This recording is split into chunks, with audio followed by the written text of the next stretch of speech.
टेढ़ी बहन। माँ, शादी के बाद से मैं दीदी से मिलने ही नहीं गया। सोच रहा हूँ कि मैं और रिया दीदी के घर हो आते हैं। हाँ बेटा, बहुत अच्छी बात है। उसे भी अच्छा लगेगा रिया से मिलकर। वैसे भी रिया शादी के बाद से कहीं नहीं गई। रिश्तेदारों के घर जाएगी तो एक दूसरे को समझेंगे। मोहन अपनी नई नवेली बीवी रिया को लेकर बहन के घर जाता है। अरे वाह, क्या बात है रिया और मोहन। अच्छा हुआ तुम लोग आ गए। सासू माँ, अरे ओ सासू माँ, कहाँ अंदर माला पकड़कर बैठ जाती हैं? देखिए तो कौन आया है। भाई भाभी आए हैं मेरे 2-4 दिन के लिए। तभी ससुर जी आते हैं। अरे मोहन बेटा, कब आए? अरे वाह, बहुरानी भी आई है। अच्छा है, अच्छा है। अरे सुनती हो, बहू का भाई आया है। तभी बहन जोर से चिल्लाने लगती है। हाँ आया है तो क्या? बुड्ढे इस फिराक में ना रहना कि मेहमानों के लिए समोसे आएंगे तो तुम दोनों भी लपक लोगे। अरे जाओ अंदर के कमरे में। और सासू माँ, हाथों में मेहंदी लगी है क्या, जो अब तक पानी का गिलास नहीं आया? मोहन और रिया बहन सुनैना की बात से बहुत दुखी हो जाते हैं। दीदी, मैं छोटी हूँ और मेरा बोलना अच्छा नहीं लगता, लेकिन प्लीज आप ऐसे बात ना करें। जीजा जी आपको कुछ कहते नहीं है क्या? आप उनके माता पिता से ऐसे बात करती हैं तो। ओ प्लीज रिया, छोटी हो, छोटी बनकर रहो। और तुम तो बहुत किस्मत वाली हो जो तुम्हें मेरे माता पिता जैसे सास ससुर मिले हैं। अरे ऐसे मिले होते ना जैसे मेरे सास ससुर हैं, तब पता चलता तुम्हें। अरे फिर भी दीदी, आपको ऐसे बात नहीं करनी चाहिए। मैं तो हैरान हूँ जीजा जी पर। सभी बात कर रहे होते हैं कि सास पानी का ग्लास लेकर आ जाती है, लेकिन जैसे ही वो ग्लास टेबल पर रखती है, हाथ कांप जाता है और ग्लास गिर जाता है। मैं आप ही साफ कर देती हूँ बहू, माफ कर दो। अरे नहीं नहीं आंटी जी, आप बैठिए, मैं साफ करती हूँ, कोई बात नहीं। रुको रिया, इनकी हिम्मत भी कैसे हुई ग्लास गिराने की? एक काम ढंग से नहीं कर सकते। रोटी खाने को दो तो बहुत जल्दी हजम हो जाती है इनसे। सास को बहुत बेइज्जती महसूस होती है। सुनैना सास को बोले जा रही थी कि तभी वहां ससुर आ जाते हैं। वो रोकर हाथ जोड़कर बहू से कहते हैं, हम तंग आ चुके हैं बहू, तो हर किसी के सामने हम लोगों की बेइज्जती करती है। तेरी सास को मैंने कभी नहीं डांटा, लेकिन तू छोटी छोटी बात पर उसे बोलती है। मुझे ये बिल्कुल अच्छा नहीं लगता। अब हम लोग जा रहे हैं। अरे कैसी बात कर रहे हैं अंकल, आप लोग कहीं मत जाइए, मैं दीदी से बात करता हूँ। अरे जाने दो भाई, सब नाटक है। पहले भी कई बार जाने की धमकी दी है, लेकिन कहीं जाते नहीं है ये लोग। अरे इन लोगों को छोड़ो, चलो आओ बैठकर बात करते हैं। दीदी, हम लोगों को जाना है, हम फिर आएंगे। अरे कैसी बात कर रही हो? तुम लोग तो बैग लेकर आए हो ना, 2-4 दिन तो रुक जाओ। क्या रुके दीदी, तुम्हारी हरकत देखकर तो अब मन ही नहीं करता तुम्हारे घर रुकने का। सुनैना भाई के मुंह से ये बात सुनकर फिर सास पर चिल्लाने लगती है। देखा कैसे तुम लोगों के कारण मेरे भाई और भाभी रुकना नहीं चाहते इस घर में।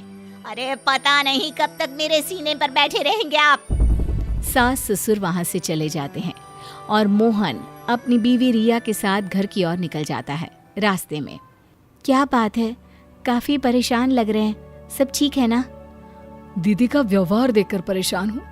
कितने शौक से जीजू के माता पिता ने अपने इकलौते लड़के का हाथ मांगा था दीदी के लिए। पता है, माँ को दीदी की ये हरकत पता चलेगी तो वो कितनी परेशान होंगी। सोचो, तुम्हारे माता पिता को अगर ये बात पता चली तो उन्हें दुख होगा, लेकिन जिनके साथ बीत रही है उनके लिए तो जीवन नर्क है।